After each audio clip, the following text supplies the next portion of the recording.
Hello friends, എല്ലാവർക്കും Kiran study സർക്കിളിന്റെ പുതിയൊരു വീഡിയോയിലേക്ക് സ്വാഗതം. ഓക്കെ, നമ്മളിന്ന് ഡിസ്കസ് ചെയ്യാൻ പോകുന്നത് കറണ്ട് അഫെയറുമായി റിലേറ്റ് ചെയ്തിട്ടുള്ള ഒരു വീഡിയോ ആണ്. അപ്പോൾ നമ്മുടെ സ്ട്രാറ്റജി പ്രകാരം നിങ്ങൾക്ക് എല്ലാവർക്കും അറിയാം, നമ്മൾ കറണ്ട് അഫെയർസ് എന്ന് പറയുന്നത് സിലബസുമായി ബന്ധപ്പെട്ട കറണ്ട് അഫെയർസ് ആണ് പഠിക്കുക. ആദ്യമായിട്ടാണ് വീഡിയോ കാണുന്നതെങ്കിൽ 2 മിനിറ്റ് വെയിറ്റ് ചെയ്യുക. നമ്മൾ സ്ട്രാറ്റജി എന്തായാലും എക്സ്പ്ലെയിൻ ചെയ്യുന്നതായിരിക്കും. ഓക്കെ, നമ്മുടെ ടെലഗ്രാം ചാനലിൽ വ്യത്യാസമുണ്ട്. അതായത് നമുക്ക് പഴയ ടെലഗ്രാം ഗ്രൂപ്പ് ഇപ്പോൾ അത്ര നിലവിലില്ല, ആക്സസബിൾ അല്ല. അപ്പോൾ @Kiran PSC study circle telegram group ഉണ്ട്. @കിരൺ സ്റ്റഡി സർക്കിൾ ഡിഗ്രി എന്ന് പറഞ്ഞിട്ട് നമുക്കൊരു ഡിഗ്രി ലെവലിന് വേണ്ടിയിട്ടുള്ള ഒരു ടെലഗ്രാം ഗ്രൂപ്പ് ഉണ്ട്. കിരൺ PSC സ്റ്റഡി സർക്കിളിൽ നമുക്ക് ജനറൽ ആയിട്ടുള്ള PSC ഉള്ള എല്ലാവർക്കും ജോയിൻ ചെയ്യാം. @കിരൺ സ്റ്റഡി സർക്കിൾ ഡിഗ്രി എന്ന് പറയുന്നത് ഡിഗ്രി ലെവലിൽ കോൺസെൻട്രേറ്റ് ചെയ്യുന്ന ആളുകൾക്ക് ജോയിൻ ചെയ്യാനുള്ള ഒരു ടെലഗ്രാം ചാനലാണ്. ഓക്കെ അല്ലേ? അപ്പോൾ നമുക്ക് എക്കണോമിക്സിന്റെ സിലബസുമായി ബന്ധപ്പെട്ട കറണ്ട് അഫയേഴ്സ് ആണ് നമ്മളൊന്ന് ഡിസ്കസ് ചെയ്യാൻ വേണ്ടി പോകുന്നത്. ഓക്കെ, ഇതാണ് എക്കണോമിക്സിന്റെ സിലബസ്. ഈ സിലബസിൽ ഫോർ എക്സാമ്പിൾ അതിൽ നമ്മൾ കറണ്ട് അഫയേഴ്സ് എടുത്തു വെച്ചിട്ടുണ്ട്. നീതി ആയോഗ് എന്ന് പറഞ്ഞ സിലബസിൽ പഠിക്കാനുള്ളതല്ലേ? ഓക്കെ അല്ലേ? അപ്പൊ നീതി ആയോഗിന്റെ ഇൻഡെക്സസ്, അതായത് സുസ്ഥിര വികസന ഇൻഡെക്സ്, സസ്റ്റൈനബിൾ ഡെവലപ്മെന്റ് ഇൻഡെക്സ്, അതേപോലെ മൾട്ടി ഡയമെൻഷണൽ പോവർട്ടി ഇൻഡെക്സ്, അതായത് എന്താ പറയാ, പോവർട്ടി, ദാരിദ്ര്യത്തിന്റെ സൂചിക എന്ന് പറയുന്നത്, ആരോഗ്യ സൂചിക, ഹെൽത്ത് ഇൻഡെക്സ്, ഇതൊക്കെ നീതി ആയോഗിന്റെ ഇൻഡെക്സസ് നമുക്ക് ഇടയ്ക്കിടയ്ക്ക് ക്വസ്റ്റ്യൻ ചോദിക്കുന്ന ഒരു ഭാഗമല്ലേ കറണ്ട് അഫെയർ ഭാഗത്തിൽ? അതെ. ഓക്കെ, എങ്കിൽ ഇവിടെ നമ്മൾ നീതി ആയോഗ് ഇൻഡെക്സ് നമുക്ക് എന്ത് ചെയ്യണം? കറണ്ട് അഫെയർ ഭാഗത്തിൽ പഠിക്കാനുണ്ട്. ഇവിടെ ധനകാര്യ സ്ഥാപനങ്ങൾ, അതേപോലെ സാമ്പത്തിക രംഗം എന്നൊക്കെ പറഞ്ഞിട്ടില്ലേ, അത് നമുക്ക് ബഡ്ജറ്റ് പഠിക്കാനില്ലേ? ഓക്കെ അല്ലേ? അപ്പൊ ബഡ്ജറ്റുമായി ബന്ധപ്പെട്ടിട്ടുള്ള കറണ്ട് അഫെയർസ് എവിടെ ഉണ്ടാവും? എക്കണോമിയിൽ ഉണ്ടാവും. അതേപോലെ GST related current affair, goods and service tax related current affairs എവിടെ ഉണ്ടാവും? എക്കണോമിയിൽ ഉണ്ടാവും. അഫ്കോഴ്സ് എക്കണോമിക്സ് എന്നുള്ള നോബൽ പ്രൈസ്, നീതി ആയോഗിന്റെ CEO, ചെയർമാൻ, വൈസ് ചെയർമാൻ, അങ്ങനെയുള്ള ആളുകളുടെ പേര്, കാര്യങ്ങൾ, ധനകാര്യ സ്ഥാപനങ്ങളുടെ ഹെഡിന്റെ പേരാണ് reserve bank of India. Reserve bank of India ഇറക്കുന്ന റിപ്പോ, റിവേഴ്സ് റിപ്പോ, അങ്ങനെയുള്ള കാര്യങ്ങൾ. ഓക്കെ അല്ലേ? വേൾഡ് ബാങ്ക് പുതിയ എന്തെങ്കിലും സാധനം കൊണ്ടുവന്നിട്ടുണ്ടെങ്കിൽ അതേപോലെ അതിന്റെ ചെയർമാൻ ആരാണ്, വേറെ ഏതെങ്കിലും ബാങ്കിന്റെ ചെയർമാൻ ആരാണ്, അവരെന്തെങ്കിലും പുതിയൊരു കാര്യം കൊണ്ടുവന്നിട്ടുണ്ടെങ്കിൽ ഒരു 2024-25 കാലഘട്ടങ്ങളിൽ, ഇതല്ലേ നമുക്ക് മെയിൻ ആയിട്ട് കറണ്ട് അഫെയർ പാറ്റേണിൽ എക്കണോമിക്സ് വരുന്നത്. എങ്കിൽ കഷ്ടപ്പെട്ട് ലോകത്തുള്ള എല്ലാ കറണ്ട് അഫെയർസും പഠിക്കേണ്ട കാര്യമുണ്ടോ? ഇല്ല. ഓക്കെ, നമുക്ക് വേണ്ടത് എന്താണ്? ആക്ച്വലി സിലബസുമായി ബന്ധപ്പെട്ട കാര്യങ്ങൾ പഠിച്ച് മാക്സിമം കറണ്ട് അഫയേഴ്സ് നമുക്ക് എന്ത് ചെയ്യണം? ചെയ്യാൻ വേണ്ടി പറ്റണം. അതിനുവേണ്ടി നമുക്ക് ഒരുപാട് സമയം ഉപയോഗിക്കാനുള്ള സമയം നമ്മുടെ അടുത്തില്ല. കാരണം നമ്മുടെ PSC സ്റ്റഡി എന്ന് പറയുന്നത് പഞ്ചവത്സര പദ്ധതിയല്ല. നമ്മുടെ PSC സ്റ്റഡി എന്ന് പറയുന്നത് റോളിംഗ് പ്ലാൻ ആണ്. ഓക്കെ, റോളിംഗ് പ്ലാൻ എന്ന് വെച്ചാൽ എന്താ? ഒരു വർഷം, ഒറ്റ വർഷം. ആ ഒറ്റ വർഷം കൊണ്ട് നമ്മൾ എന്ത് ചെയ്യണം? ജോലി കിട്ടണം. ഓക്കെ, ഈ നമ്മുടെ റോളിംഗ് പ്ലാനും അല്ല, നമ്മുടെ എന്താണ് ആക്ച്വലി ഹാഫ് റോളിംഗ് പ്ലാൻ ആണ്. എന്ന് വെച്ചാൽ എന്താ? 6 മാസം കൊണ്ട് നമുക്ക് എന്ത് കിട്ടണം? ജോലി കിട്ടണം. അതിനുള്ള പരിപാടിയാണ് നമ്മൾ ചെയ്യുക. എങ്കിൽ നമുക്ക് സിലബസ് മൊത്തമായിട്ട് പഠിക്കാനുള്ള സമയമില്ല. ഓക്കെ, ലോകത്തുള്ള എല്ലാ കറണ്ട് അഫയേഴ്സും പഠിക്കാനുള്ള ടൈം ഇല്ല. ഇതാണ് നമ്മൾ ചെയ്യാൻ വേണ്ടി പോകുന്നത്. ഇത്രയും കാര്യം ഓക്കെ അല്ലേ? ഇതെല്ലാം ഓക്കെ ആണെങ്കിൽ നമുക്ക് എന്ത് ചെയ്യാം? ഇന്നത്തെ ടോപ്പിലേക്ക് കടക്കാം. പുതുതായി കാണുന്നവർക്ക് ഈ സ്ട്രാറ്റജിയിൽ എന്തെങ്കിലും ഡൗട്ട് ഉണ്ടെങ്കിൽ നമുക്ക് ഇതേ യൂട്യൂബ് ചാനലിൽ നമ്മുടെ എന്താ പറയുക, സ്ട്രാറ്റജി എന്ന് പറഞ്ഞ ഭാഗത്തിൽ നമ്മൾ current affair strategy, okay, PSC പഠിക്കാനുള്ള സ്ട്രാറ്റജി, ഡിഗ്രി പഠിക്കാനുള്ള സ്ട്രാറ്റജി, സെക്രട്ടറി അസിസ്റ്റന്റ് പഠിക്കാനുള്ള സ്ട്രാറ്റജി എന്നെല്ലാം പറഞ്ഞ് ഇട്ടിട്ടുണ്ടാവും. അത് നിങ്ങൾക്ക് ചെക്ക് ചെയ്യാവുന്നതാണ്. ഇത്രയും കാര്യം ഒക്കെ ആണല്ലോ? അതെ. അപ്പൊ നമ്മുടെ KPSM മെത്തേഡ് പ്രകാരം ആ സ്ട്രാറ്റജിയെ വിളിക്കുന്ന പേരാണ് KPSM, Kerala PSC study method എന്നാണ് പറയാ. എന്റെ പേര് കിരൺ ആയതുകൊണ്ട് കിരൺ PSC സ്റ്റഡി മെത്തേഡ് എന്നാണ് അതിന് നമ്മൾ വിളിക്കുന്നത്. ഓക്കെ, ഇത് ഈ ഒരു കാര്യത്തിൽ നമ്മൾ PSCക്ക് വേണ്ടിയിട്ട് കറണ്ട് അഫയേഴ്സിന് ഒരു സെപ്പറേറ്റ് ബുക്ക് നമ്മുടെ കയ്യിൽ വെച്ചിട്ടുണ്ടാവും. അതിൽ നമ്മൾ സിലബസുമായി ബന്ധപ്പെട്ടുള്ള കറണ്ട് അഫയേഴ്സ് മാത്രമേ നമ്മൾ എന്ത് ചെയ്യുള്ളൂ? എഴുതി വെക്കുള്ളൂ. ഇത് നമ്മൾ ഡെയിലി നമ്മൾ എന്ത് ചെയ്യും? റിവൈസ് ചെയ്യും. ഓക്കെ അല്ലെ? റെഗുലർലി നമ്മൾ എന്ത് ചെയ്യും? റിവൈസ് ചെയ്യും. എക്സാമിന് 1 മാസം മുമ്പ്, അത് ഏത് എക്സാം ആണെങ്കിലും ആ സമയത്ത് നമ്മൾ കറണ്ട് അഫയേഴ്സ് പഠിക്കാൻ പോകുന്നത് ഈ ബുക്കിൽ നിന്ന് മാത്രമായിരിക്കും. അല്ലാതെ വേറൊരു കറണ്ട് അഫയേഴ്സ് നമ്മൾ എന്ത് ചെയ്യില്ല? തൊടൂല. ഓക്കെ, അത്രയും സമയം നമ്മുടെ അടുത്ത് എന്തില്ല? വേസ്റ്റ് ചെയ്യാൻ നമ്മുടെ അടുത്ത് ടൈം ഇല്ല. ഇത്രയും കാര്യം ഓക്കെ ആണല്ലോ? ഇതെല്ലാം ഓക്കെ ആണെങ്കിൽ കറണ്ട് അഫയേഴ്സിലെ KPSM മെത്തേഡ് പ്രകാരം നമ്മൾ നിങ്ങളോട് ഉറപ്പ് നൽകുന്ന എന്താണ്? ആക്ച്വലി ഒരു LDC, VFA അങ്ങനെയൊക്കെയുള്ള എക്സാംസ് ആണെങ്കിൽ 20 കറണ്ട് അഫയേഴ്സ് ഉണ്ടെങ്കിൽ അതിൽ 18 ഓക്കെ, ഒരു ഡിഗ്രി ലെവൽ എക്സാംസ് ഉണ്ടെങ്കിൽ അതിൽ 15 കറണ്ട് അഫയേഴ്സ് ഉണ്ടെങ്കിൽ അതിൽ 13, CPO WCPO എക്സാംസ് ഉണ്ടെങ്കിൽ അതിൽ 10 കറണ്ട് അഫയേഴ്സ് ഉണ്ടെങ്കിൽ അതിൽ 8. ഓരോന്നിനും ഓരോ ലെവലിലാണ് കറണ്ട് അഫയേഴ്സ് ഉണ്ടാവുക. അതാണ് എന്ത് ചോദിച്ചിരിക്കുന്നത് ഇവിടെ നമ്മുടെ എന്ത് സിലബസിൽ അങ്ങനെയാണ് ഉള്ളത്. ഓക്കെ, എല്ലാത്തിനും 20 കറണ്ട് അഫയേഴ്സ് അല്ല ഉണ്ടാവുക. അത്രയും കാര്യം ഓക്കെ അല്ലേ? അതല്ല ഓക്കെ ആണെങ്കിൽ എന്താ ചെയ്യുക, ബാക്കി 2 കറണ്ട് അഫെയർ എന്താണ് സാർ എന്നാണ് ചോദ്യം. അത് ന്യൂസ് എന്നായിരിക്കും വരിക. അത് നിങ്ങൾക്ക് ലോകത്തുള്ള എല്ലാ ന്യൂസ് കാര്യങ്ങളും പഠിച്ചിട്ട് പോകാം, ആ 2 സ്ട്രൈക്ക് ചെയ്യാം, അല്ലെങ്കിൽ സിലബസുമായി ബന്ധപ്പെട്ട് മാത്രം പഠിച്ചിട്ട് പോയിട്ട് ആ 18 സ്ട്രൈക്ക് ചെയ്യാം. ഏത് വേണം എന്ത് ചെയ്യുക നിങ്ങൾ തീരുമാനിക്കുക. അത്രയും ഓക്കെ ആണല്ലോ? അതെ. അപ്പൊ ഇന്നത്തെ നമ്മുടെ കറണ്ട് അഫയേഴ്സിന്റെ ടോപ്പിക് എന്ന് പറയുന്നത് GST റിഫോംസ് ആണ്. ഓക്കെ, അപ്പൊ GST എന്ന് പറയുന്നത് ഗുഡ്സ് ആൻഡ് സർവീസ് ടാക്സ് എന്ന് പറയുന്നത് ഒരു പരോക്ഷ നികുതിയാണ്. ഈ പരോക്ഷ നികുതി നമുക്ക് ഡീറ്റെയിൽഡ് ആയിട്ട് സിലബസിൽ പഠിക്കാനുള്ളതല്ലേ? അതെ. അതുമായി ബന്ധപ്പെട്ടിട്ട് റിഫോംസ് നമ്മൾ കൊണ്ടുവന്നിട്ടുണ്ട്. അതാണ് നമ്മൾ പഠിക്കാൻ പോകുന്ന കാര്യം. ഓക്കെ, അപ്പൊ ഇന്ത്യയുടെ ദ്വിതല GST പരിഷ്കരണമാണ് നമ്മൾ ഇന്ന് നോക്കാൻ പോകുന്ന കറണ്ട് അഫയേഴ്സ് എന്ന് പറയുന്നത്. ഓക്കെ, അതിനു വേണ്ടിയിട്ട് നമുക്ക് ആദ്യം എന്തുകൊണ്ടാണ് ഈ GST ദ്വിതലം എന്ന് വെച്ചാൽ രണ്ടെണ്ണം ആക്കിയത് എന്നതിനെ കുറിച്ചും എന്തുകൊണ്ടാണ് പുതിയൊരു GST പരിഷ്കരണം വരുന്നത് എന്നതിനെ കുറിച്ച് നമുക്ക് എന്ത് ചെയ്യാം, ഒന്ന് ഡിസ്കസ് ചെയ്യാം. ഓക്കെ അല്ലേ? അത് ഡിസ്കസ് ചെയ്യാൻ വേണ്ടിയിട്ട് ഇതേപോലെ കറണ്ട് അഫെയറിൽ നമുക്ക് ഇമ്പോർട്ടൻ്റ് ആയിട്ടുള്ള ഇന്ത്യ-US റിലേഷൻ, ഇന്ത്യയും USA തമ്മിലുള്ള റിലേഷനെ കുറിച്ചാണ് നമ്മൾ ഇന്ന് ഡിസ്കസ് ചെയ്യാൻ വേണ്ടി പോകുന്നത്. ഓക്കെ, അപ്പൊ ഇന്ത്യയും USA കൂടി റിലേഷൻ ഉണ്ട്. ആ റിലേഷൻ ഇപ്പോ വലിയ സുഖമല്ല. ഇന്ത്യയും USA തമ്മിൽ ഇപ്പോ ദോസ്തി അല്ല, ഇന്ത്യയും USA തമ്മിൽ ഇപ്പോ ജഗടയാണ്, ആകെ അടിയാണ്. ഓക്കെ, ഈ അടിക്ക് കാരണം എന്താണെന്ന് വെച്ച് കഴിഞ്ഞാൽ ഡൊണാൾഡ് ട്രംപ് എന്ന് പറഞ്ഞിട്ട് അവിടെ ഒരു പ്രസിഡന്റ് ഉണ്ട്. ഈ പ്രസിഡന്റ് ഇന്ത്യയുടെ പുറത്ത് 50% താരിഫ് ചുമത്തി. ഇതാണ് മൊത്തമായിട്ടുള്ള പ്രശ്നത്തിനുള്ള പ്രധാനപ്പെട്ട കാരണമായിട്ട് നമ്മൾ കണക്കാക്കുന്നത്. ഓക്കെ, എങ്കിൽ ആദ്യം നിങ്ങൾ മനസ്സിലാക്കേണ്ടത് എന്താണ് താരിഫ് എന്നാണ് മനസ്സിലാക്കേണ്ടത്. താരിഫ് എന്താന്ന് വെച്ച് കഴിഞ്ഞാൽ ഒരു രാജ്യത്തേക്ക് വേറൊരു രാജ്യം ഇറക്കുമതി ചെയ്യുന്ന ഗുഡ്സിന്റെ അല്ലെങ്കിൽ ഉൽപ്പന്നങ്ങളുടെ പുറത്ത് ഏത് രാജ്യത്തേക്കാണോ ഇറക്കുമതി ചെയ്യുന്നത് അവർ ചുമത്തുന്ന അഡീഷണൽ നികുതിയുടെ പേരാണ് എന്ത്, താരിഫ് എന്ന് പറയുന്നത്. എങ്കിൽ ഈ താരിഫ് എന്ന് പറയുന്ന കാര്യം എല്ലാ രാജ്യങ്ങളും ചുമത്താറുണ്ടോ? എല്ലാ രാജ്യങ്ങളും ചുമത്താറുണ്ട്. ഓക്കെ, എങ്കിൽ സാർ എന്താ ഇപ്പൊ പ്രശ്നം? അതിനുമുണ്ട് എന്തിനാണ് ഈ താരിഫ് ചുമത്തുന്നത് എന്നറിയണം. ഇപ്പൊ നമ്മുടെ കേരളത്തിൽ റബ്ബർ ഉണ്ട്. ആ റബ്ബർ മാത്രമല്ല നമ്മുടെ മാർക്കറ്റിൽ ഉണ്ടാവുക. തായ്ലൻഡ്, ഇന്തോനേഷ്യ, മലേഷ്യ തുടങ്ങിയ രാജ്യങ്ങളിൽ റബ്ബറും ഇങ്ങോട്ട് വരുന്നതായിരിക്കും. ഓക്കെ, അപ്പൊ എന്റെ ചോദ്യം, അവരുടെ റബ്ബറിന്റെ വില കുറവാണ്, നമ്മുടെ റബ്ബറിന്റെ വില കൂടുതലാണെന്ന് വിചാരിക്കൂ. എങ്കിൽ എല്ലാവരും ആട് റബ്ബറാ വാങ്ങുക, ഇന്തോനേഷ്യ, മലേഷ്യയുടെ റബ്ബർ വാങ്ങും.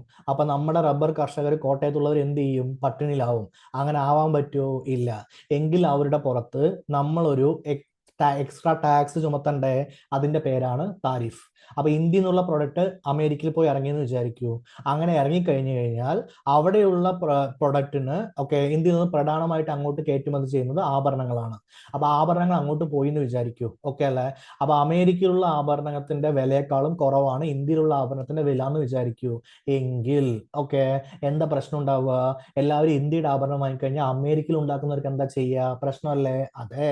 എങ്കിൽ അത് പരിഹരിക്കാനുള്ള സംഭവത്തിന്റെ പേരാണ് താരിഫ്. ഇപ്പൊ നിങ്ങൾക്ക് താരിഫ് എന്താണെന്നുള്ളത് കുറിച്ച് കൃത്യം മനസ്സിലായോ? അതെ. അപ്പൊ ഡൊണാൾഡ് ട്രംപ് 50% താരിഫ് മുതൽ എന്താ പ്രശ്നം? നേരത്തെ ഇന്ത്യയുടെ പുറത്ത് 25% താരിഫ് ഉണ്ടായിരുന്നു. അത് അങ്ങനെ പോയിക്കൊണ്ടിരിക്കുകയായിരുന്നു. ഇപ്പൊ ഡൊണാൾഡ് ട്രംപ് നമ്മളോട് പറഞ്ഞു റഷ്യയിൽ നിന്നുള്ള എണ്ണ എന്ത് ചെയ്യുക? വാങ്ങാതിരിക്കുക. ഇന്ത്യ എന്ത് പറഞ്ഞു? നടക്കൂല മോനെ, നടക്കൂല. റഷ്യ ഞങ്ങളുടെ ഫ്രണ്ടാണ്, ഞങ്ങൾ എന്ത് ചെയ്യില്ല, ആ എണ്ണ വാങ്ങാതിരിക്കില്ല. അപ്പൊ ഡൊണാൾഡ് ട്രംപ് എന്ത് പറഞ്ഞു? ഇന്നാ പിടിച്ചോ എന്ത്? 25% അധിക താരിഫ്. അപ്പൊ മൊത്തം എത്ര താരിഫായി? 50%. ഇപ്പൊ ഇന്ത്യൻ ഉൽപ്പന്നങ്ങളുടെ വില എന്ന് പറയുന്നത് നേരത്തെ ഉണ്ടായിരുന്നേക്കാളും കൂടുതലാണോ? അതെ. ആ കൂടുതൽ ചുമത്തിയിരിക്കുന്നത് നമ്മുടെ ഈ റഷ്യൻ ഓയിൽ വാങ്ങുന്നതിനെ കുറിച്ചാണോ? അതെ. അപ്പൊ നിങ്ങൾക്ക് ഫോറിൻ പോളിസി അല്ലെങ്കിൽ വിദേശകാര്യം എന്ന് പറഞ്ഞിട്ടൊരു കാര്യം ഇന്ത്യൻ ഹിസ്റ്ററിയിൽ പഠിക്കാനുണ്ട്. അതിൽ നിങ്ങൾക്കുള്ള കറണ്ട് അഫയേഴ്സ് ആയില്ലേ? അതെ. അതാണ് നമ്മൾ ഇനി വരുന്ന വീഡിയോസിൽ ചെയ്യാൻ പോകുന്നത്. എങ്കിൽ സാർ അതും ഇതും തമ്മിലുള്ള ബന്ധം എന്താ? എന്റെ മക്കളെ, ഇന്ത്യയുടെ ഏറ്റവും വലിയ ട്രേഡ് പാർട്ട്ണർ ആര്? USA. ഓക്കെ.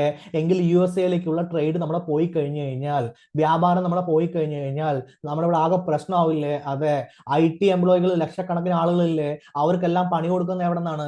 US എന്നാണ്. ഓക്കെ. പണി കൊടുക്കുക എന്ന് പറഞ്ഞാൽ ഞാൻ അവരൊരു പണി കൊടുക്കും, അതല്ല, ജോലി കിട്ടുന്നത് എവിടെ നിന്നാണ്? US എന്നാണ്, അല്ലേ? ഓക്കെ. എങ്കിൽ അത് മുഴുവൻ പ്രശ്നത്തിലായി കഴിഞ്ഞാൽ ഇഷ്യൂ ആയില്ലേ? അതെ. ഇന്ത്യയിൽ ഇത്ര അധികം IT എംപ്ലോയികൾക്ക് ജോലി ഇല്ലാതായി കഴിഞ്ഞാൽ എന്താ ചെയ്യുക? ഇന്ത്യയിലേക്കുള്ള സാധനങ്ങളുടെ കയറ്റുമതി അങ്ങോട്ട് പോയില്ലെങ്കിൽ എങ്ങനെയാ ഇന്ത്യക്ക് എന്ത് കിട്ടുക? ടാക്സ് കിട്ടുക? എങ്ങനെയാ ഇന്ത്യക്ക് വ്യാപാരം ഉണ്ടാവുക? വ്യാപാരം ഇല്ലെങ്കിൽ ഗവൺമെന്റിൽ എങ്ങനെയാ പൈസ ഉണ്ടാവുക? ഗവൺമെന്റിൽ പൈസ ഇല്ലെങ്കിൽ എങ്ങനെ അവർ പുതിയ ഗവൺമെന്റ് ജോബ് ക്രിയേറ്റ് ചെയ്യുക? അവർ പുതിയ ഗവൺമെന്റ് ജോബ് ക്രിയേറ്റ് ചെയ്യില്ല എങ്ങനെ ആളുകൾക്ക് ജോലി കിട്ടുക? ഇനി കമ്പനികൾ പൊളിഞ്ഞു കഴിഞ്ഞാൽ എങ്ങനെയാ ജോലി കിട്ടുക? ഗവൺമെന്റിൽ പൈസ ഇല്ലെങ്കിൽ എങ്ങനെയാ ഗവൺമെന്റ് ആശുപത്രി കെട്ടുക, റോഡ് കെട്ടുക, വികസന പ്രവർത്തനങ്ങൾ നടത്തുക? ഇതൊക്കെ എങ്ങനെയാ ഗവൺമെന്റ് ചെയ്യുക? അപ്പൊ പ്രശ്നമായില്ലേ? അതെ. ഓക്കെ. അങ്ങനെ പ്രശ്നമായെങ്കിൽ പ്രോബ്ലം അല്ലേ? അതെ. അപ്പൊ ഇന്ത്യയുടെ സമ്പദ് വ്യവസ്ഥയെ തന്നെ പ്രശ്നമാക്കുന്ന ഒരു സംഭവമാണോ ഈ താരിഫ് എന്ന് പറയുന്നത്? അതെ. അതിനെതിരെ നമ്മൾ എന്തെങ്കിലും ഒരു കാര്യം ചെയ്യണ്ടേ? അതെ. സാർ കുറെ നേരമല്ലോ പറയാൻ വേണ്ടിയിട്ട്. അതിനുവേണ്ടി നമ്മൾ ചെയ്ത പരിപാടിയുടെ പേരാണ് ദ്വിതല GST പരിഷ്കരണം. അപ്പൊ GST നമ്മൾ എന്ത് ചെയ്തു? മാറ്റം വരുത്തി. ഓക്കെ. എന്താ മാറ്റം വരുത്തിയത്? GST സ്ലാബുകൾ വെറും 5%, 18% നമ്മൾ എന്ത് ചെയ്തു? കുറച്ചു. അപ്പൊ നേരത്തെ എത്ര സ്ലാബ് ഉണ്ടായിരുന്നു സർ? 4. ഓക്കെ. ഏതൊക്കെയായിരുന്നു സർ 4 സ്ലാബ്? 5, 12, 18, 28 അങ്ങനെ 4 സ്ലാബ് ഉണ്ടായിരുന്നു. ഇപ്പൊ എത്രയുണ്ട്? ഒന്നെങ്കിൽ 5 അല്ലെങ്കിൽ 18 എന്ന രീതി നമ്മൾ കൊണ്ടുവരാൻ വേണ്ടി പോകുന്നത്. അപ്പൊ ജനങ്ങളുടെ പുറത്ത് ടാക്സ് കുറയാനുള്ള സാധനം ഉണ്ടോ? ഉണ്ട്. എങ്കിൽ ജനങ്ങളുടെ സാധനങ്ങളുടെ വില കുറയാനുള്ള സാധ്യത ഉണ്ടോ? ഉണ്ട്. ഓക്കെ. സാധനങ്ങളുടെ വില കുറയുകയാണെങ്കിൽ കൂടുതൽ പേർക്ക് സാധനങ്ങൾ വാങ്ങാൻ പറ്റില്ലേ? പറ്റും. ഓക്കെ. ഫോർ എക്സാമ്പിൾ, ഒരു റെഫ്രിജറേറ്ററിന്റെ അല്ലെങ്കിൽ ഒരു ഫ്രിഡ്ജിന്റെ GST ടാക്സ് 18, നേരത്തെ 28% വിചാരിക്കൂ, അല്ലെങ്കിൽ എന്താ 18% എന്ന് വിചാരിക്കൂ. അതിന് നമ്മളിപ്പോ 5%ലേക്ക് കുറച്ചു എന്ന് വിചാരിക്കൂ. അപ്പൊ ഫ്രിഡ്ജിന്റെ വില കുറഞ്ഞില്ലേ? കൂടുതൽ ആളുകൾ ഫ്രിഡ്ജ് വാങ്ങില്ലേ? അങ്ങനെ കൂടുതൽ ആളുകൾ ഫ്രിഡ്ജ് വാങ്ങുകയാണെങ്കിലുള്ള ഗുണം എന്താ? ഓക്കെ. അത്രയും സെയിൽസ് നടക്കില്ലേ? അത്രയും സെയിൽസ് നടന്നാൽ ഗവൺമെന്റ് ടാക്സ് കിട്ടില്ലേ? അങ്ങനെ ടാക്സ് കിട്ടിക്കഴിഞ്ഞാൽ US എന്നുള്ള വരുമാനം നഷ്ടം നമുക്ക് നികത്താൻ പറ്റില്ലേ? അതെ. ഓക്കെ. ഇതിനാണ് ഇങ്ങനത്തെ GS നമ്മൾ ഉണ്ടാക്കുന്നത്. ഒന്ന്, നമ്മുടെ ഏറ്റവും വലിയ സ്ട്രെങ്ത് എന്താന്ന് ചോദിച്ചു കഴിഞ്ഞാൽ, നമ്മുടെ എന്ന് വെച്ചാൽ ഇന്ത്യയുടെ ഏറ്റവും വലിയ സ്ട്രെങ്ത് എന്താന്ന് ചോദിച്ചു കഴിഞ്ഞാൽ നിങ്ങൾ പറയാൻ പോകുന്ന സംഭവത്തിന്റെ പേരാണ് എന്ത്? ഓക്കെ, ജനസംഖ്യ. ഇന്ത്യയിൽ ഒരുപാട് ജനസംഖ്യയില്ലേ? ഉണ്ട്. സർ, ജനസംഖ്യ ഒരു നെഗറ്റീവ് ആണ്. അല്ല മക്കളെ, അല്ല. ഓക്കെ അല്ലെ? ഈ ജനസംഖ്യ നമുക്ക് എന്ത് ചെയ്യാം? പോസിറ്റീവായിട്ട് ഉപയോഗിക്കുന്നതാണ്. ഇത്രയും ആളുകൾ ഉണ്ടെങ്കിൽ അത്ര ആൾ സാധനം വാങ്ങില്ലേ? ഓക്കെ. അപ്പൊ ആളുകളെ കൊണ്ട് കൂടുതൽ സാധനം വാങ്ങിപ്പിക്കുക. അങ്ങനെ കൂടുതൽ സാധനം വാങ്ങിപ്പിച്ചു കഴിഞ്ഞാൽ എന്ത് ചെയ്യും? എന്താ പറയാ, അത്രയും അവർക്ക് എന്ത് കിട്ടും? GST കിട്ടും, ഗുഡ്സ് ആൻഡ് സർവീസ് ടാക്സ് കിട്ടും. കിട്ടില്ലേ? ഓക്കെ. എങ്കിൽ ഗവൺമെന്റിന് ഒരു പരിധി വരെ ഇതെന്ത് ചെയ്യാൻ പറ്റുന്നതായിരിക്കും? ബെറ്റർ ചെയ്യാൻ പറ്റുന്നതായിരിക്കും. അതിനു വേണ്ടിയിട്ടാണ് ഈ GST പരിഷ്കരണം കൊണ്ടുവന്നിരിക്കുന്നത്. എന്തിനാണ് ഇങ്ങനെ ഒരു പരിഷ്കരണം ഇപ്പൊ നമ്മൾ കൊണ്ടുവന്ന് മനസ്സിലായോ? അതെ. ഓക്കെ അല്ലേ? ആ പരിഷ്കരണം കൊണ്ടുവരാൻ കാരണം എന്താ? ഇന്ത്യയും US തമ്മിലുള്ള എന്താണ് വ്യാപാര ഉടമ്പടിയിലുള്ള പ്രശ്നത്തിലാണ് ഈ പരിഷ്കരണം കൊണ്ടുവന്നിരിക്കുന്നത്. അതിന്റെ ഭാഗമായിട്ട് S&P ഗ്ലോബൽ എന്ന് പറയുന്ന ഒരു കമ്പനി ഉണ്ട്. അവരുടെ റേറ്റിംഗിൽ ഇന്ത്യ എന്തായി? ടോപ്പായി. ഓക്കെ. സോറി, ടോപ്പ് ആവുമല്ല, ഇന്ത്യ എന്തായി? ബെറ്റർ ആയി. ഓക്കെ. അപ്പൊ S&P ഗ്ലോബൽ റേറ്റിംഗ് പറയുന്നത് ഈ GSTയിൽ ഈ ഇന്ത്യയിൽ കൊണ്ടുവരുന്ന ദ്വിതല പരിഷ്കരണം, അതായത് 2 ആക്കുക, 5, 18 ആക്കുക എന്നുള്ളത് ദീർഘകാലം കൊണ്ട് ഇന്ത്യക്ക് എന്ത് കിട്ടും? ഫലപ്രദമായ ഒരു വരുമാനം കിട്ടും. അതിലൂടെ ഇന്ത്യ എന്താവും?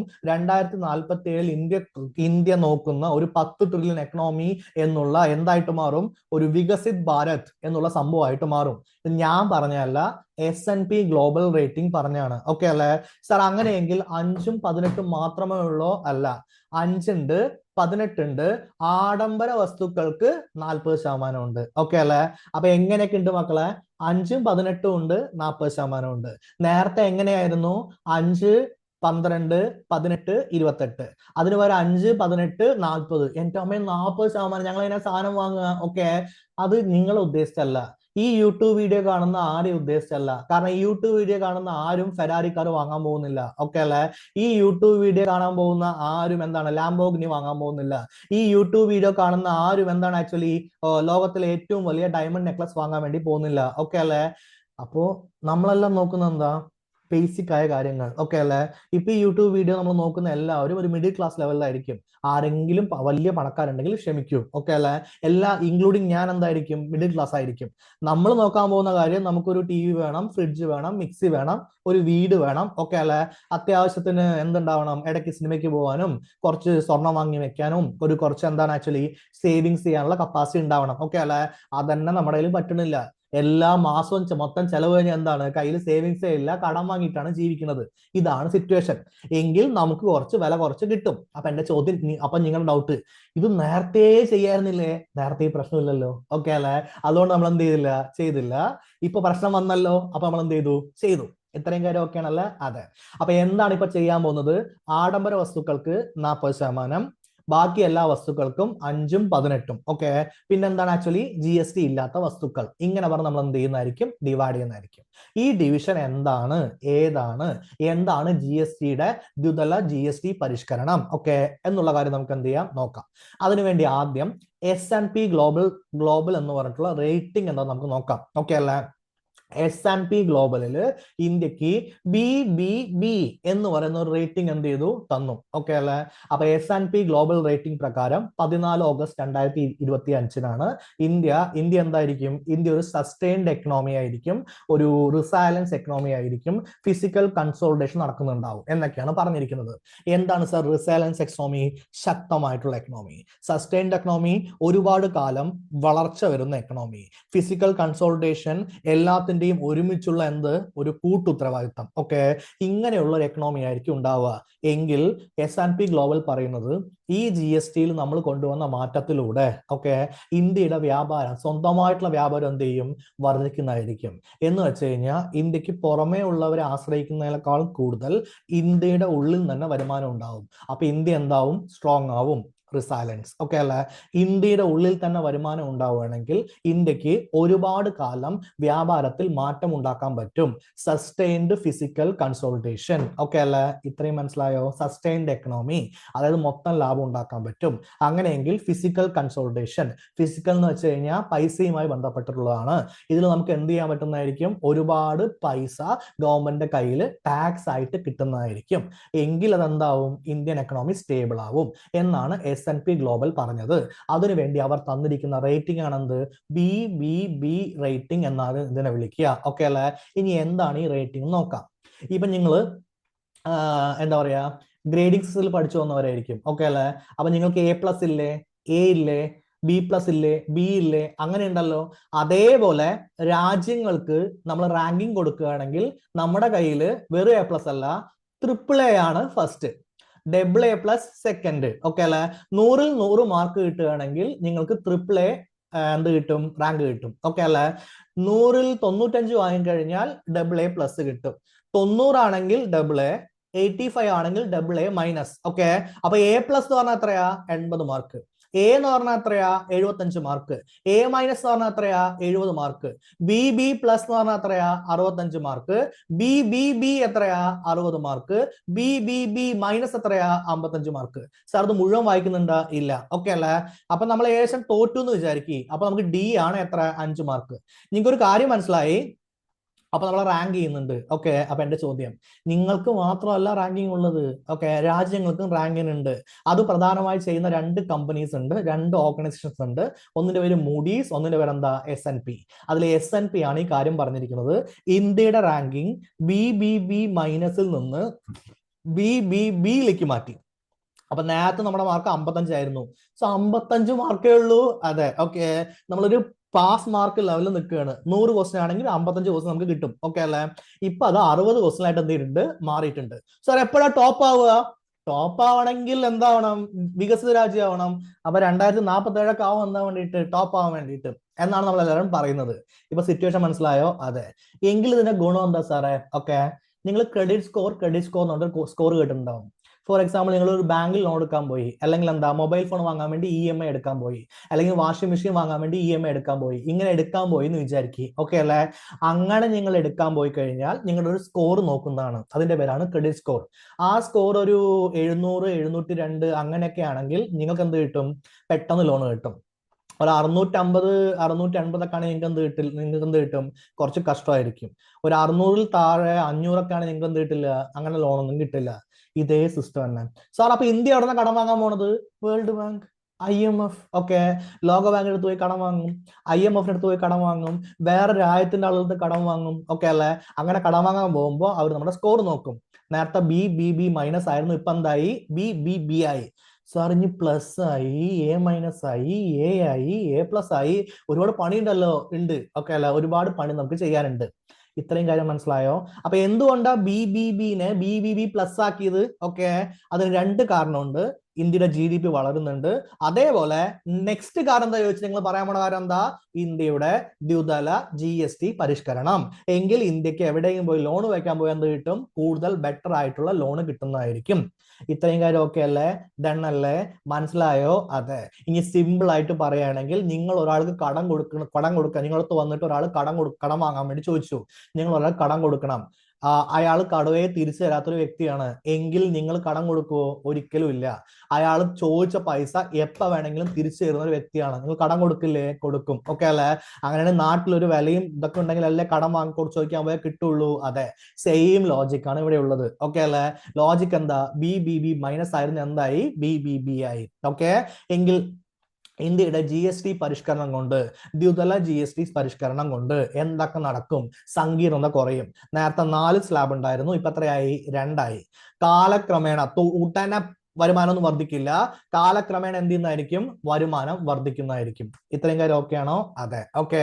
അപ്പൊ GSTയുടെ 2 സ്ലാബ് സംവിധാനത്തിൽ നമുക്ക് എന്തൊക്കെ ഉണ്ടാവും നോക്കാം, ഓക്കെ അല്ലേ? നിലവിൽ 4 നിരക്കുണ്ടായിരുന്നു. ഏതൊക്കെയാണ് 4 സ്ലാബ്? 5, 12, 18, 28. ഇതാണ് 4 സ്ലാബ്, ഓക്കെ അല്ലേ? 5, 12, 18, 28 ആണ് 4 സ്ലാബ്. ഇവിടെ നമുക്ക് നോക്കേണ്ടത് 2 സ്ലാബ് സംവിധാനമാണ്. അപ്പൊ എത്ര സ്ലാബ് ഉണ്ട്? 5 ഉണ്ട്, 18 ഉണ്ട്. ഏതൊക്കെ പോയി? 12ഉം 28 പോയി. ഇനി അല്ലെങ്കിൽ പാപം അല്ലെങ്കിൽ അയോഗ്യ വസ്തുക്കൾ. എന്താണ് ഈ പാപം അല്ലെങ്കിൽ അയോഗ്യ വസ്തുക്കൾ? സിൻ ആൻഡ് ഡീമെറിറ്റ് ഗുഡ്സ് എന്നാണ് അതിനെ പറയാ.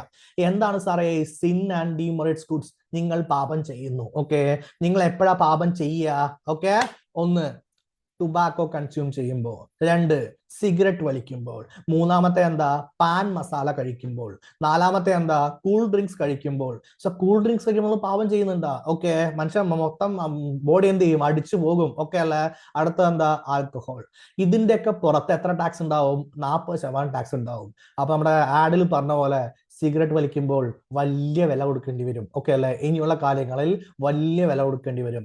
ആൽക്കഹോളിന് എന്തായിരിക്കും? വലിയ വില കൊടുക്കേണ്ടി വരും. നമ്മുടെ ബാബുരാജ് പറഞ്ഞ പോലെ കുടിയന്മാരോട് ചോദിക്കാൻ കുടിയന്മാരുടെ കാര്യം നോക്കാൻ ആരും ഇല്ലല്ലോ, ഓക്കെ. അതേപോലെ ആൽക്കഹോളിന് വലിയ വില കൊടുക്കേണ്ടി വരും.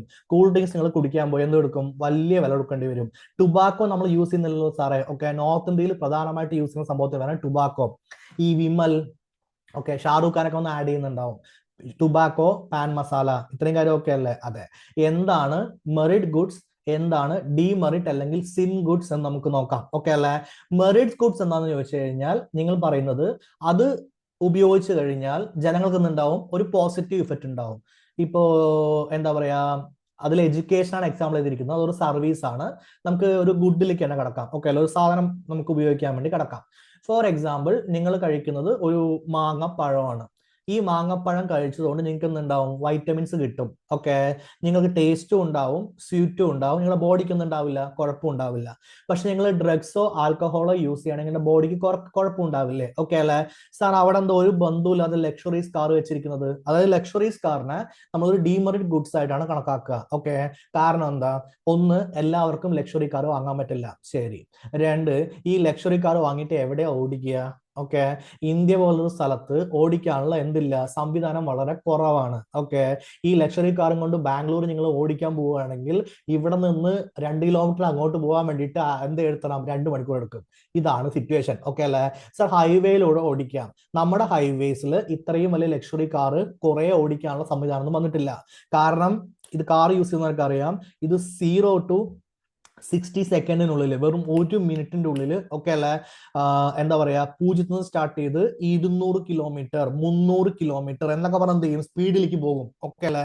അത്രയും സ്പീഡിൽ ഒരുപാട് വണ്ടി വന്നു കഴിഞ്ഞാൽ നമ്മുടെ റെയിൽവേ സിസ്റ്റം ആകെ എന്താവും, റെയിൽവേ സിസ്റ്റം അല്ല, റോഡ് സിസ്റ്റം ആകെ എന്താവും, പ്രശ്നമായിട്ട് വരും. അത് പ്രശ്നമാവാനുള്ള എല്ലാ സംവിധാനവും എന്ത് ചെയ്യുന്നുണ്ട്, ഉണ്ട്.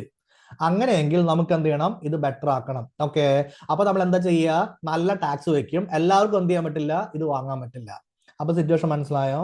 അതാണ് ഞാൻ നേരത്തെ പറഞ്ഞത്, വലിയ പണക്കാർ വാങ്ങുന്ന സാധനത്തിന്റെ പുറത്ത്, അതേപോലെ ജനങ്ങൾക്ക് എന്താണ് പ്രശ്നമുള്ള സാധനത്തിന്റെ പുറത്ത്. ജനങ്ങൾക്ക് പ്രശ്നമുള്ള സാധനത്തിന് എന്ത് വിളിക്കും, സിൻ ഗുഡ്സ് എന്ന് വിളിക്കും, അതിനെ സിൻ ടാക്സ് എന്ന് വിളിക്കും. പാപം ചെയ്യരുത് മക്കളെ. ഓക്കെ അല്ലെ? നെക്സ്റ്റ് ആണ് ഡീമെറിറ്റ് ഗുഡ്സ്. അതിൽ വരുന്ന പ്രധാനപ്പെട്ട സംഭവമാണ് luxury cars, luxury items, luxury Jewellers, അങ്ങനെയൊക്കെ പറയുന്ന കാര്യങ്ങൾ. ഓക്കെ അല്ലെ? അതിന്റെ പുറത്ത് എന്ത് ചെയ്യും, 40% ടാക്സ് വെക്കുന്നതായിരിക്കും. എങ്കിൽ 12-നും 28-നും എന്താണോ പോയത്, 12-ഉം 28-ഉം എത്രയാ? ഓക്കെ അല്ലെ? 40 അല്ലേ? അത് രണ്ടും കൂടി ചേർത്തിട്ട്, അപ്പൊ ആക്ച്വലി പോയിട്ടില്ല. ഓക്കെ, ഈ നേരത്തെ പറയുകയാണെങ്കിൽ 12-നെയും 28-നെയും കളഞ്ഞു നമ്മൾ പറയും. പക്ഷെ ആക്ച്വലി 12 28-ഉം പോയിട്ടില്ല. 12 28-ഉം കൂടി എത്രയാ? 40 ആ 40 നമ്മൾ എവിടെ നിന്ന് എടുക്കും? സിന്നും ഡീമെറിറ്റ് ഗുഡ്സ് എടുക്കും. അപ്പൊ ആക്ച്വലി ഒരു ഉഡായിപ്പാണ് നടക്കുന്നത്. ഓക്കെ അല്ലെ? ഇത്രയും മനസ്സിലായില്ലേ? അതെ. നികുതി സമ്പ്രദായം എന്ന് പറയുന്നത് സർക്കാരിന്റെ വരുമാനത്തിന്റെ ഒരു പ്രധാന ഘടകമാണ്. എന്തെങ്കിലും ഡൗട്ട് ഉണ്ടാ? ഇല്ല. ഓക്കെ, അപ്പൊ ഒന്നുകൂടി, എങ്ങനെയാണ് നിർദ്ദിഷ്ട 2 സ്ലാബ് GST സംവിധാനം ഉണ്ടാക്കുക? എന്റെ കൂടെ പറഞ്ഞ് എന്തൊക്കെ ഉണ്ടാവുക? നേരത്തെ സ്ലാബിൽ എത്രയുണ്ട്? 5, 12, 18, 28. ഓക്കെ അല്ലെ? ഇപ്പൊ സ്ലാബിൽ എത്രയുണ്ട്? 5, 18. ഈ 12-ഉം 28-ഉം ഇപ്പൊ ഉണ്ടാ? ഇല്ല.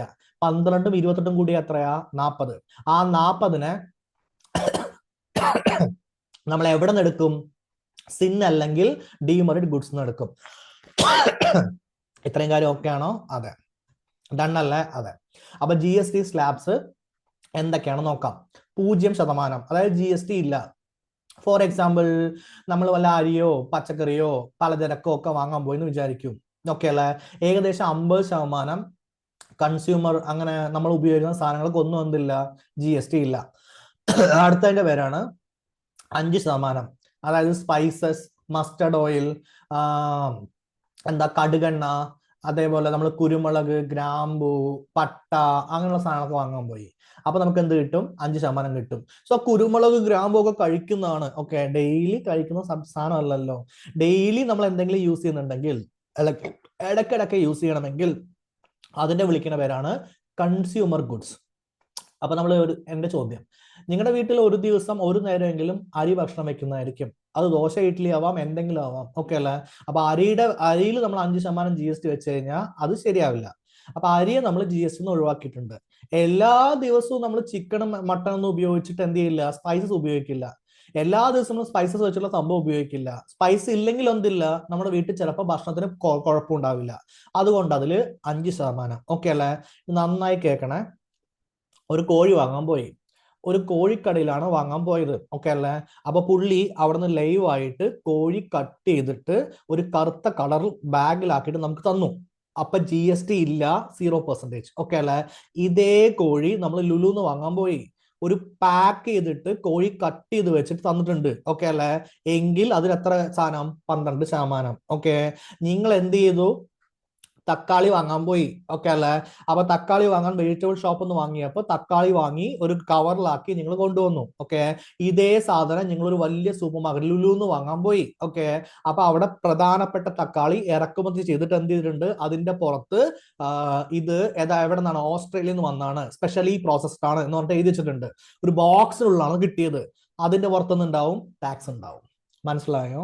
അപ്പൊ സംഭവം വെറുതെ റോ മെറ്റീരിയൽ ആയിട്ട് അല്ലെങ്കിൽ സിമ്പിൾ ആയിട്ട് യൂസ് ചെയ്യണമെങ്കിൽ നേരിട്ട് അങ്ങനെ കഴിക്കാൻ വേണ്ടി യൂസ് ചെയ്യണം, അതിന്റെ പുറത്തൊന്നില്ല, ടാക്സ് ഇല്ല. അതേ സാധനത്തെ പ്രോസസ് ചെയ്യുന്നതിന്റെ പുറത്തുണ്ടാവും, ടാക്സ് ഉണ്ടാവും. ഓക്കെ അല്ലേ? മാങ്ങ വാങ്ങാൻ പോയി, ടാക്സ് ഉണ്ടാവില്ല കടയിൽ നിന്ന്. ഓക്കെ അല്ലേ? അതേ മാങ്ങനെ ജ്യൂസ് ആക്കി, ടാക്സ് ഉണ്ടാവാനുള്ള ജ്യൂസ് ആക്കിയിട്ട് പാക്കറ്റിൽ കൊടുത്തു, ടാക്സ് ഉണ്ടാവും 12%. ഓക്കെ അല്ലേ? ഇനി നമ്മൾ ഡെയിലി യൂസ് ചെയ്യുന്ന സോപ്പ്, ടൂത്ത് പേസ്റ്റ്, റെഫ്രിജറേറ്റർ. ആരാണ് സാർ ഫ്രിഡ്ജ് ഡെയിലി യൂസ് ചെയ്യുന്നത്? ഓക്കെ അല്ലേ? ഫ്രിഡ്ജ് ഇല്ലാത്തൊരു വീടില്ലല്ലോ. സ്മാർട്ട് ഫോൺ ഇല്ലാത്തൊരു വീടില്ലല്ലോ. ഓക്കെ, അതിനൊക്കെ 18%. ഓക്കെ അല്ലേ? കാറിനൊക്കെ എന്താണ്? 28%. എന്താണ് ആക്ച്വലി? എന്താണ് GST. ഓക്കെ അല്ലേ? Luxury car, pan masala, tobacco, aerated drinks, അതിനൊക്കെ എത്രയാ? 28% പ്ലസ് സെസ്. ഓക്കെ അല്ലേ? ഇനി ഇതെന്താ ചെയ്ത് നന്നായി മനസ്സിലാക്കണേ. ഈ 28%-നെയും ഓക്കെ അല്ലേ, ഇതിനെ വിളിക്കുന്ന പേരല്ലേ സിൻ ഗുഡ്സ്, അല്ലെങ്കിൽ എന്താ pan masala, luxury cars, tobacco, aerated drinks, അതായത് കൂൾ ഡ്രിങ്ക്സ്, ഇതിനൊക്കെ വിളിക്കുന്ന പേരല്ലേ സിൻ ഗുഡ്സ്, അല്ലെങ്കിൽ എന്താണ് ആക്ച്വലി ഡീമറിഡ് ഗുഡ്സ്. ഇവിടെയുള്ള സാധനമല്ലേ. അത് 28% ഉണ്ടായിരുന്നു. ഓക്കെ അല്ലെ? പ്രോസസ്ഡ് ഗുഡ്സ് എന്നുണ്ടായിരുന്നു 40% ഉണ്ടായിരുന്നു. ഈ പ്രോസസ്ഡ് ഗുഡ്സിന്റെ 12% എടുത്തു കളഞ്ഞിട്ടുണ്ട്. ഇതിന്റെ പുറത്ത്, ഈ സിൻ ഗുഡ്സിന്റെ പുറത്ത് എത്രയാക്കി? ഈ 12-നെ ഇങ്ങോട്ട് ആഡ് ചെയ്തിട്ട് ഇവിടെ 40 ആക്കി. ഓക്കെ അല്ലെ? അപ്പൊ ഇനി ഇന്ത്യയുടെ എക്കണോമിയെ വളർത്താൻ പോകുന്നത് ആരാണ്? ഓക്കെ, പാൻ മസാല, ടുബാക്കോ, അതേപോലെ കള്ളു കുടിക്കുന്നവര്, സിഗരറ്റ് വലിക്കുന്നവര്. ഓക്കെ അല്ലെ? ഇവര് സാധനം വാങ്ങിയില്ലെന്ന് വിചാരിക്കും. ഓക്കെ, എന്റെ ചോദ്യം, നാളെ ഇവരെല്ലാവരും മാനസാന്തരപ്പെട്ടു. ഓക്കെ, എല്ലാവരും എന്ത് ചെയ്ത്? കുടി നിർത്തി. എല്ലാവരും എന്ത് ചെയ്തു? വലി നിർത്തി. എല്ലാവരും എന്ത് ചെയ്തു? പാൻ മസാല കഴിക്കാൻ നിർത്തി. ഇന്ത്യ വികസിത സമ്പദ് വ്യവസ്ഥയാവോ? ഇല്ല. ഓക്കെ അല്ലേ? അപ്പൊ നമ്മുടെ ഗവൺമെന്റ് ഉദ്ദേശിക്കുന്നത് എന്താണ്? എല്ലാവരും സിഗരറ്റ് വലിക്കുക, ടുബാക്കോ കഴിക്കുക, കോൾഡ് ഡ്രിങ്ക്സ് കുടിക്കുക, ആൽക്കഹോൾ കഴിക്കുക, പാൻ മസാല കഴിക്കുക. എല്ലാവരെ കൊണ്ടും ഫെറാറി കാർ വാങ്ങാൻ പറ്റില്ലല്ലോ. ഇത് കഴിക്കുന്നവരുടെ എണ്ണം കൂടിയാൽ മാത്രമേ ഇനി നമുക്ക് എന്ത് ചെയ്യാൻ പറ്റുള്ളൂ? ഇന്ത്യയെ 2047 വികസിത് ഭാരത് ആക്കാൻ വേണ്ടി പറ്റുള്ളൂ. ഓക്കെ അല്ലേ? ഞാൻ തമാശ പറഞ്ഞല്ല, it's A serious thing. Okay അല്ലേ? കാര്യം മനസ്സിലായ? കാരണം ഇവിടെ കൂടാം, ഇവിടെയുള്ളതിനെ കൂട്ടണമെങ്കിൽ ഈ 18%, പിന്നെന്താ ചെയ്യേണ്ടത്? ഈ 18% എന്ത് ചെയ്യും? ഇങ്ങോട്ട് കൊണ്ടുവരും. ഓക്കെ അല്ലെ? 5% കൊണ്ടുവരാനുള്ള സാധ്യതയുണ്ട്. ഇത് നമുക്ക് 56ാമത് GST കൗൺസിൽ മീറ്റിംഗ് നടക്കുന്നുണ്ട് സെപ്റ്റംബറിൽ. ഓക്കെ അല്ലെ? വരാൻ പോണ ദിവസങ്ങളിൽ. അതിനുശേഷം എന്ത് ചെയ്യാം? നമുക്ക് അതിന്റെ വീഡിയോ ഇടാം. ഓക്കെ, അപ്പൊ ഏതൊക്കെ എങ്ങോട്ടൊക്കെ മാറ്റി നമുക്ക് എന്ത് ചെയ്യും? അറിയുന്നതായിരിക്കും. ഇത്രയും കാര്യം ഓക്കെ അല്ലേ? ഈ കാര്യമെല്ലാം ഓക്കെ ആണെങ്കിൽ ഓക്കെ, എന്റെ കൂടെ പറയാം. എല്ലാവരും റെഫ്രിജറേറ്റർ എല്ലാപ്പോഴും വാങ്ങുമോ? ഇല്ല. സ്മാർട്ട് ഫോൺ വാങ്ങാൻ സാധ്യതയുണ്ട്, ഇടയ്ക്കിടയ്ക്ക് വാങ്ങാനുള്ള സാധ്യതയുണ്ട്. Soap, oil, tooth paste, yes, ഇടയ്ക്കിടയ്ക്ക് വാങ്ങാനുള്ള സാധ്യതയുണ്ട്. ഈ സോപ്പ്, ഓയിൽ, ടൂത്ത് പേസ്റ്റിന് എന്താക്കി? 5% ആക്കി എന്ന് വിചാരിക്കൂ. എങ്കിൽ ഓയിൽ കൺസംഷൻ കൂടുവോ? കൂടും. ടൂത്ത് പേസ്റ്റ് അത്ര നല്ല കൺസംഷൻ ഉണ്ടാവുള്ളൂ. സോപ്പ് ഓക്കെ, നേരത്തെ ഒന്ന് നോർമലായി കുളിച്ചിരുന്നു. ഇപ്പൊ നമ്മൾ എന്താ ആക്ച്വലി ഒരു ജഗദീഷ് ചേട്ടൻ ഒരു മൂവിയിൽ, ജയറാമിന്റെ മൂവിയിൽ ഒരു കുളി കുളിക്കുന്നുണ്ട്. ഓക്കെ അല്ലെ? സോപ്പ് കുളിച്ചിട്ട് അവസാനം എന്ത് ചെയ്യും? ഒരു ചെറിയതായിട്ട് കൊടുക്കും. പഴയ മൂവിയാണ്, നിങ്ങളൊന്നും കണ്ടിട്ടുണ്ടാവില്ല, നിങ്ങൾ ജനിച്ചിട്ടേ ഉണ്ടാവില്ല. ഓക്കെ അല്ലെ? ആ സമയത്തെ മൂവീസ് ആണ്. അപ്പൊ ആ പുള്ളി കുളിക്കുന്ന പോലെ നമ്മൾ കുളിക്കാൻ പോണത്. അത്രേ ഉള്ളൂ. ഷോപ്പ്, ഷാമ്പു ഒക്കെ ഉപയോഗിക്കാൻ പോണത്. ഇതിലായിരിക്കും ഇനി വരുമാനം കിട്ടുക. അപ്പൊ നിങ്ങൾക്ക് എന്ത് മനസ്സിലായി? ഇനി ഗവൺമെന്റിന് ഏറ്റവും കൂടുതൽ വരുമാനം കിട്ടാവുന്ന സാധനങ്ങൾ ഏതൊക്കെയാ? ഓക്കെ അല്ലെ? ടാക്സ് കിട്ടാവുന്ന സാധനങ്ങൾ ഏതൊക്കെയാ? ഒന്ന് നമ്മുടെ cosmetics, soap, shampoo, oil, okay, അങ്ങനെയുള്ള സാധനങ്ങൾ. അടുത്തത് എന്താണ് ആക്ച്വലി? സിൻ ഗുഡ്സ് അല്ലെങ്കിൽ ലക്ഷറി ഗുഡ്സ്. ഇത്രയും കാര്യം ഓക്കെ അല്ലെ? ഇവരാണ് ഇനി ഇന്ത്യ എന്ത് ചെയ്യുന്നത്? വളർത്തുന്നത്. ഓക്കെ അല്ലെ? 2025 അവസാനത്തോടെ, മോദിജി പറഞ്ഞിരിക്കുന്നത് ഒക്ടോബറിലാണ്, അതായത് ഏകദേശം ദീപാവലി സമയത്തോടെ ഈ 2 സ്റ്റാക്ക് സംവിധാനം എന്ത് ചെയ്യും? നിലവിൽ വരുന്നതായിരിക്കും. ഇതിന്റെ പ്രധാനപ്പെട്ട സംവിധാനം എന്താ? പരോക്ഷ നികുതി വ്യവസ്ഥയിലെ GST എന്ന് പറയുന്ന ഒരു പരോക്ഷ നികുതിയാണ്. പരോക്ഷ നികുതി വ്യവസ്ഥയിലെ ക്രമക്കേടുകൾ എന്ത് ചെയ്യുന്നു? കുറയ്ക്കുന്നു. അതിനെന്ത് ചെയ്യുന്നു? ആക്ച്വലി സിംപ്ലിഫൈ കംപ്ലൈൻസ്, അനുസരണം ലളിതമാക്കുക എന്ന് മലയാളത്തിൽ പറയും. സിംപ്ലിഫൈ കംപ്ലൈൻസ് എന്ന് വെച്ചാൽ എന്താ? ആക്ച്വലി ഒരുപാട് കാര്യങ്ങൾ ഉള്ളതിനെ കുറച്ചിട്ട് സിംപ്ലിഫൈ ആക്കുക. ഓക്കെ അല്ലെ? ഇതിലൂടെ സാർ ഏത് എവിടെ വരും എന്നാലും തർക്കം ഉണ്ടാവില്ല. ഇനി ആകെ ഒന്നെങ്കിൽ 0, ഒന്നെങ്കിൽ GST ഇല്ല, അല്ലെങ്കിൽ 5, അല്ലെങ്കിൽ 12, അല്ലെങ്കിൽ 40. 40 ഏതാ വരിക എന്നുള്ളത് കറക്റ്റ് ആയിട്ട് അറിയാം. ഓക്കെ അല്ലെ? അപ്പൊ ഒന്നെങ്കിൽ 5 ഇടുക, അല്ലെങ്കിൽ 12 ഇടുക. സോറി, 12 അല്ല, 18. ഓക്കെ അല്ലെ? ഒന്നെങ്കിൽ 5 ഇടുക, അല്ലെങ്കിൽ എന്ത് ചെയ്യുക? 18 ഇടുക. കറക്റ്റ് അല്ലേ? അതെ. എങ്കിൽ തർക്കം കുറയ്ക്കും. ഓക്കെ അല്ലെ? ഗവൺമെന്റ്, ജനങ്ങൾ വന്നിട്ട് അതിലിട്, ഇതിലിട്, അല്ലെങ്കിൽ സംസ്ഥാന ഗവൺമെന്റ് അതിലിട്, ഇതിലിട്, അങ്ങനെയൊക്കെ പ്രശ്നം ചെയ്യും, കുറയ്ക്കും. ഓക്കെ അല്ലെ? വിപരീത ഡ്യൂട്ടി ഇല്ലാതാക്കും. എക്സ്ട്രാ ഡ്യൂട്ടി വരുന്നുണ്ടാക്കും, ഇല്ലാതാക്കും. ഓക്കെ, അതേപോലെ GSTയുമായി ബന്ധപ്പെട്ടുള്ള വ്യവഹാരം, ഏതെങ്കിലും കേസ് പോകുക, അതൊക്കെ എന്ത് ചെയ്യും? കുറയും. ഒഴിഞ്ഞു മാറൽ, അതായത് നമ്മൾ പറയും എന്ത് പറയാ? ആക്ച്വലി ഞങ്ങൾ ഇതുമായിട്ട് ബന്ധമില്ല, ഞങ്ങൾക്ക് അറിയില്ല എന്നൊക്കെ പറഞ്ഞ എന്ത് ചെയ്യും? ആ സാധ്യത എല്ലാം കുറയ്ക്കും. മൊത്തത്തിൽ ബെറ്റർ ആക്കും. ഓക്കെ അല്ലെ? ഇതാണ് പറഞ്ഞുകൊണ്ടിരിക്കുന്നത്. GST എപ്പോഴാണ് ആരംഭിച്ചു വെച്ചാൽ നിങ്ങൾ എന്ത് പറയാ? 2017. 2017 ശേഷം GSTയിൽ എന്തുണ്ടായിരുന്നു? നിരക്കുകളിൽ മാറ്റം വന്നിട്ടുണ്ടായിരുന്നു. 2017 GST നടക്കുമ്പോൾ 0, 3, 5, 12, 18, 28. ഓക്കെ അല്ലെ? എന്തൊക്കെയാ പറഞ്ഞത്? 0, 5, 3, 5, 12, 18, 28, 6 ഉണ്ടായിരുന്നു. അതിനെ 4 ചുരുക്കി. ഓക്കെ അല്ലെ? ഏതൊക്കെയാണ് ചുരുക്കിയത്? 5, 12, 18, 28. ഇപ്പൊ എത്ര ആക്കി ചുരുക്കി? ആക്ച്വലി എന്താ പറയാ, അതിൽ ഏതൊക്കെ മാറ്റി? 12 മാറ്റി, 28 മാറ്റി, എന്താക്കി? 5ഉം 18ഉം ആക്കി. ഇത്രയും കാര്യം ഓക്കെ അല്ലേ? അതെ. അപ്പൊ 2019 RBI ഒരു സ്റ്റഡി നടത്തി.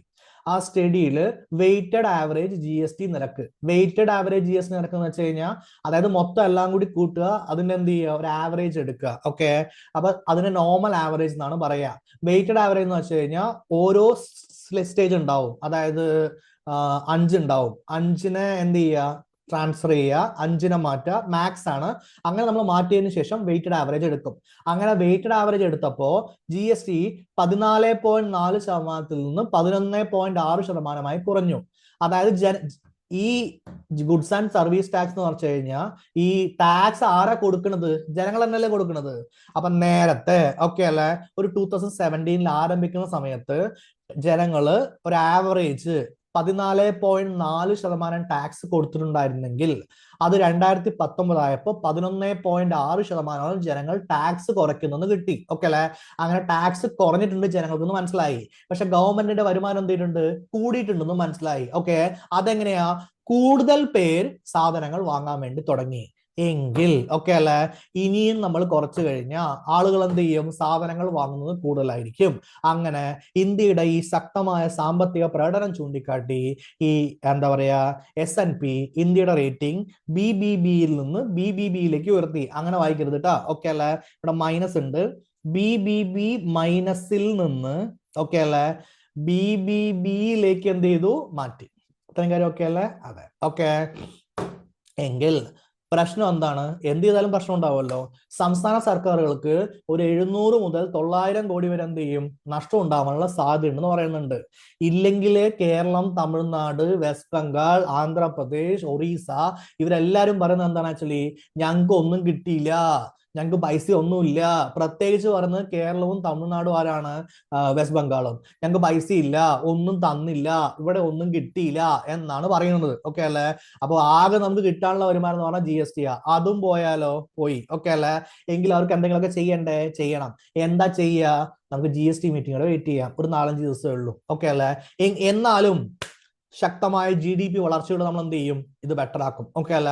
അപ്പൊ GDP നമ്മൾ എന്ത് ചെയ്യും? വളർത്തും. ഇങ്ങനെ GDP വളർന്നു കഴിഞ്ഞാൽ, വരുമാനം വളർന്നു കഴിഞ്ഞാൽ ഇന്ത്യയുടെ പ്രത്യക്ഷ പരോക്ഷ നികുതി പിരിവ് എന്ത് ചെയ്യും? വർദ്ധിക്കും. നികുതി നമുക്ക് രണ്ടായി തിരിക്കാവുന്നതാണ്. ഒന്നിന്റെ പേര് പ്രത്യക്ഷ നികുതി, ഒന്നിന്റെ പേര് പരോക്ഷ നികുതി. ഇത് രണ്ടും എന്ത് ചെയ്യുന്നതായിരിക്കും? വളരുന്നതായിരിക്കും, വളരുന്നതായിരിക്കും, വളരുന്നതായിരിക്കും. ഓക്കെ അല്ലേ? അപ്പൊ ഇന്ത്യയുടെ പൈസ വരും. അതിന് ഇന്ത്യയുടെ GDP വളരണ്ട സാറേ? ഉണ്ട്. ഓക്കെ അല്ലേ? ദാ കിടക്കുന്നു. ഏപ്രിൽ ജൂൺ 2024-25 6.5% വളർന്ന GDP ഏപ്രിൽ ജൂൺ 2025-26 7.8% വളരുമെന്നാണ് എന്തിരിക്കുന്നത്? ഗവൺമെന്റിന്റെ GDP ചാർട്ടിംഗ് ഗ്രോത്ത് പറഞ്ഞിരിക്കുന്നത്. ഇത് ഗവൺമെന്റിന്റെ സ്വന്തം കണക്കാണ്. ഓക്കെ അല്ലെ? ഈ സോഴ്സ് വെച്ചിട്ടാണ്. ഓക്കെ, ഏതാണ് ministry of statistics and programme implementation. അപ്പൊ നമ്മുടെ ministry of statistics and programme implementation പുറത്തിറക്കിയ ചാർട്ട് പ്രകാരം ഇന്ത്യ എന്ത് ചെയ്യുന്നു? 7.8% വളരുന്നു. അപ്പൊ വളരുന്നത് കൂടുന്നില്ലേ? അതെ. വളരുന്നത് കൂടുന്നെങ്കിൽ പൈസ കൂടില്ലേ? അതെ. അപ്പൊ ഇന്ത്യയിൽ പ്രത്യക്ഷ പരോക്ഷ നികുതി പിരിവ് കൂടാൻ പറ്റില്ലേ? അതെ. അപ്പോൾ സംസ്ഥാനങ്ങൾക്ക് ഉണ്ടാകുന്ന നഷ്ടം വേറെ ഏതെങ്കിലും രീതിയിൽ കോമ്പൻസേഷൻ വഴി, ധനകാര്യ എന്താണ് ആക്ച്വലി കമ്മീഷൻ വഴി നമുക്ക് കൊടുക്കാൻ പറ്റില്ലേ? പറ്റും. ഓക്കെ അല്ലേ? എന്നാണ് ഗവൺമെന്റ് പറയുന്നത്. ഇതാണ് ദ്വിതല GSTയുമായി ബന്ധപ്പെട്ടിട്ട് നിങ്ങൾക്ക് പഠിക്കാനുള്ള കാര്യങ്ങൾ. എല്ലാ കാര്യങ്ങളും നന്നായി പഠിക്കുക. എന്തെങ്കിലും ഡൗട്ട് ഉണ്ടെങ്കിൽ ചോദിക്കുക. ഓക്കെ അല്ലേ?